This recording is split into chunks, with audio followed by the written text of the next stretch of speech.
Alors que le peuple camerounais attend avec impatience les résultats de la présidentielle du 12 octobre dernier, l'organisation Youth for Health and Development of Africa mène une initiative qui prend une toute autre dimension. Via son observatoire de santé mentale, Yoreda se penche sur les problèmes et l'impact des élections sur la santé mentale des Camerounais qui présentent des signes d'anxiété et de stress. Nous allons explorer ce sujet de plus près en visitant le laboratoire de l'observatoire de santé mentale dans la ville de Yaoundé.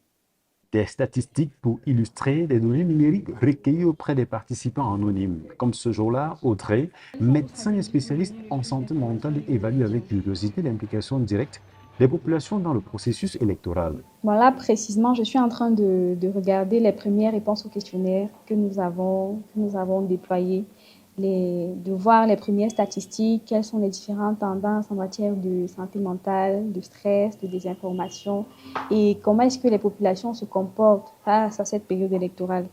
Donc, c'est assez intéressant parce que les résultats nous montrent en fait que ce qu'on fait, ce n'est pas une vue d'esprit, c'est quelque chose de réel. Il y a vraiment des personnes chez qui ça a un impact, même dans la qualité de vie, dans la qualité de leurs relations.